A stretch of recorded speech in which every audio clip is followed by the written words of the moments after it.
Bismillahirrahmanirrahim. Assalamualaikum warahmatullahi wabarakatuh. Kami kelompok 7 akan membahas tentang melawan HIV/AIDS dengan reverse transcriptase. Di sini kami ada 4 orang. Yang pertama itu Dwi Leli Novitania, yang kedua itu Cynthia Dwi Mulya, yang ketiga Cantika Aska Hunafa, dan keempat Arif Rahman Widianto, yaitu saya sendiri. Langsung saja akan berlanjut ke materinya.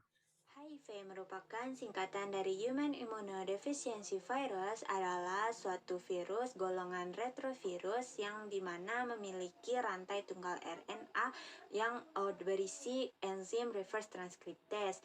Nah, enzim reverse transcriptase ini berfungsi untuk mentranskripsikan balik RNA itu menjadi DNA saat menginfeksi sel inang. Nah, pada HIV itu terdapat kapsid dari protein P24 dari gen G yang berisi 2 untaian RNA dan 3 enzim, yaitu reverse transcriptase, protease, dan integrase. Nah, bagian bawah membran inang itu terdapat matris yang tersusun dari protein P17 gag other core dan permukaan luar terdiri dari GP120 yang berfungsi untuk penempelan virus dengan sel CD4 dan GP41 itu untuk berikatan dengan membran sel CD4. Nah, proses penyerangan dan penghancuran sel CD4 atau sel darah putih atau juga disebut dengan sel T oleh virus HIV itu biasanya dinamakan dengan siklus hidup HIV.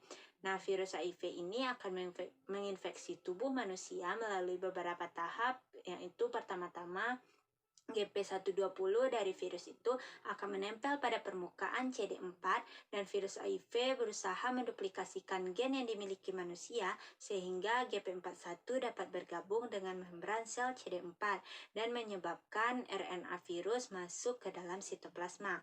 Setelah itu RNA mengalami transkripsi balik menjadi DNA dan DNA akan memasuki inti sel dan bergabung dengan materi genetik selnya.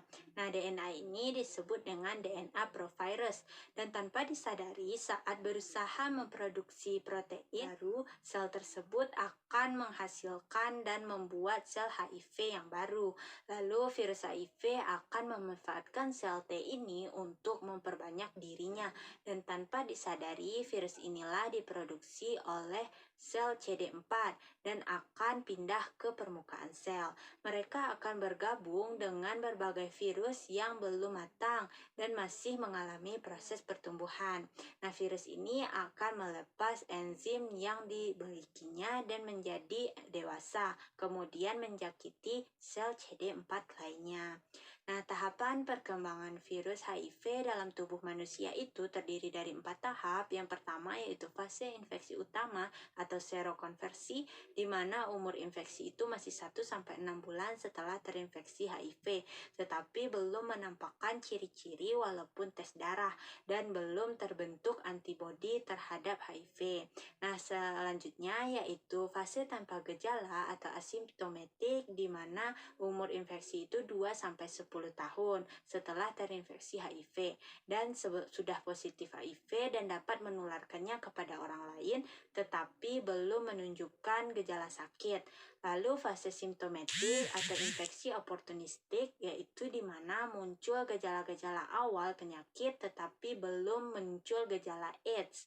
Nah, gejalanya seperti keringat yang berlebih pada malam hari dan diare terus-menerus, flu tidak sembuh-sembuh, dan juga badan yang menjadi lemah serta nafsu makan yang kurang. Nah, fase yang keempat yaitu sudah terdeteksi penyakit AIDS yang dapat terdiagnosa saat kekebalan tubuh sangat lemah dilihat dari sel T-nya. Nah, timbulnya penyakit tertentu seperti TBC, infeksi paru-paru, kanker, infeksi otak, dan Ada penemuan obat AZT. Obat AZT adalah obat pertama untuk merawat infeksi HIV.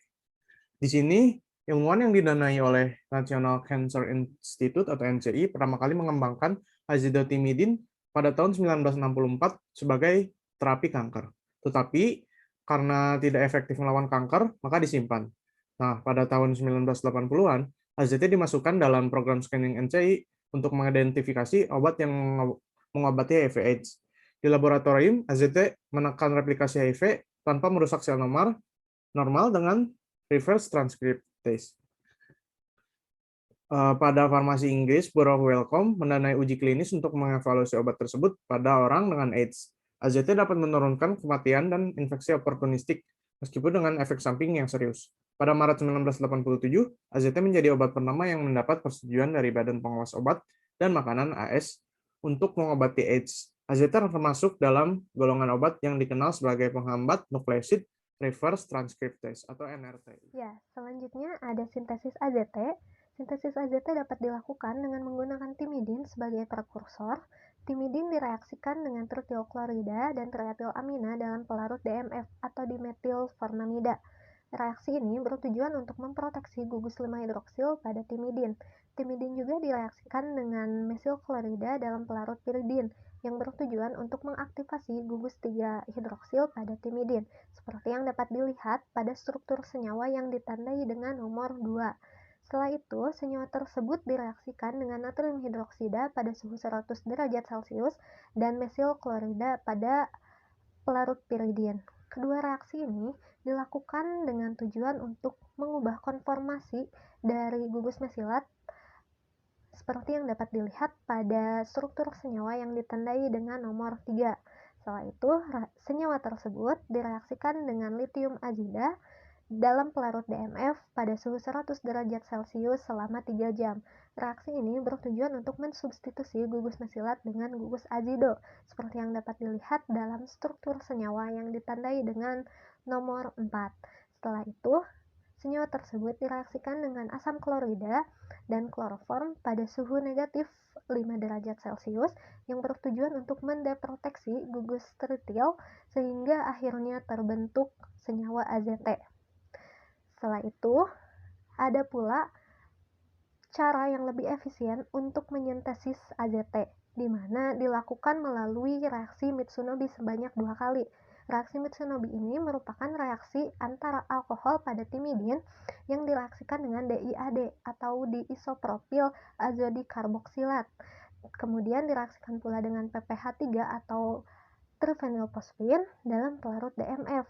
Reaksi Mitsunobi yang pertama dilakukan selama 15 menit yang bertujuan untuk memproteksi gugus 5-hidroksil pada timidin dengan cara membentuk gugus ester, dan pada reaksi Mitsunobi yang kedua dilakukan selama 30 menit yang bertujuan untuk membentuk ikatan intramolekular 2,3 anhidro seperti yang dapat dilihat pada struktur senyawa yang ditandai dengan nomor 5.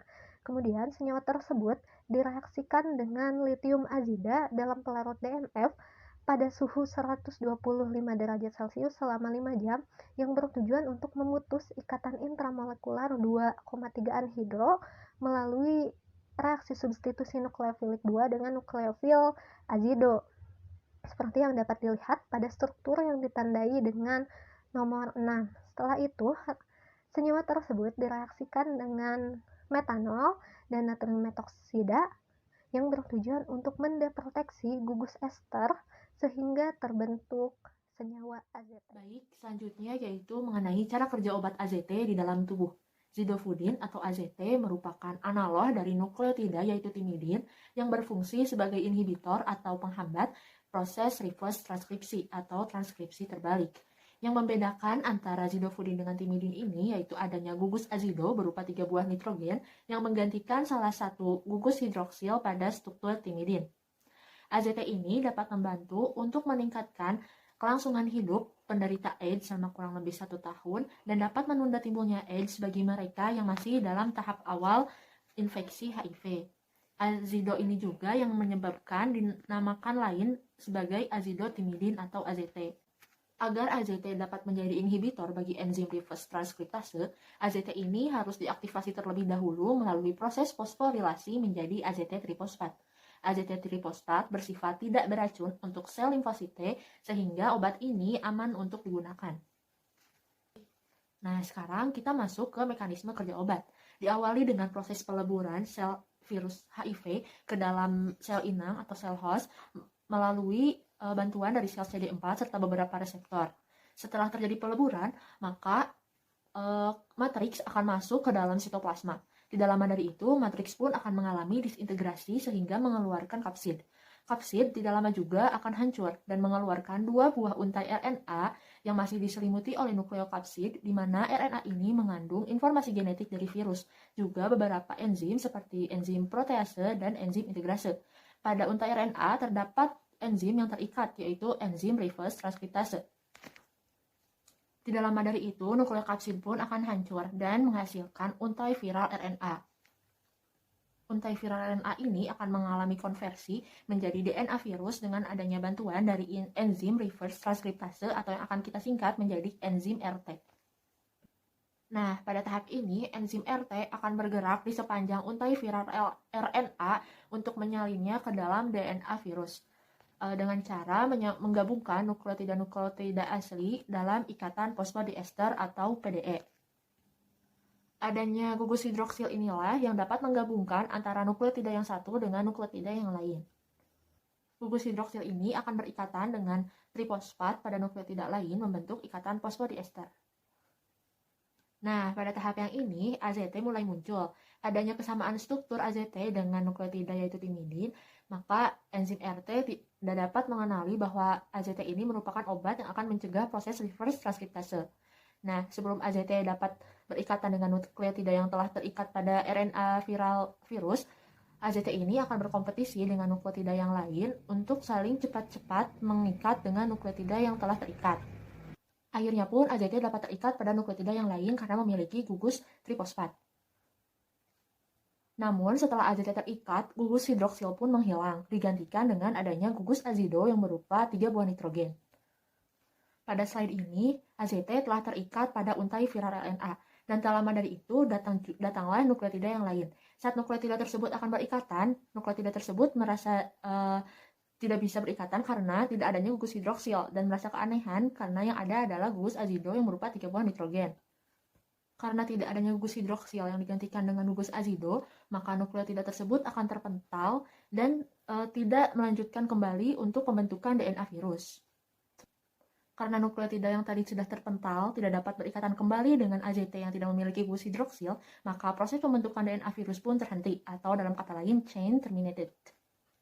Akibat proses reverse transkriptase yang tidak sepenuhnya selesai ini menyebabkan pembentukan DNA virus juga tidak sepenuhnya selesai, sehingga DNA virus tidak bisa masuk ke dalam inti sel inang untuk bergabung dengan DNA asli dan berkembang biak di dalamnya menghasilkan virus yang baru.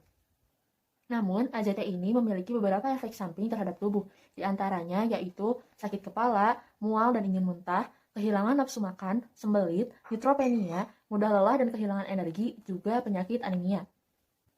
Untuk menanggulangi efek samping dari AZT ini, maka dicarilah obat lain yang masih memiliki mekanisme kerja mirip dengan AZT dan masih termasuk ke dalam nukleotida reverse transkriptase inhibitor atau NRTI.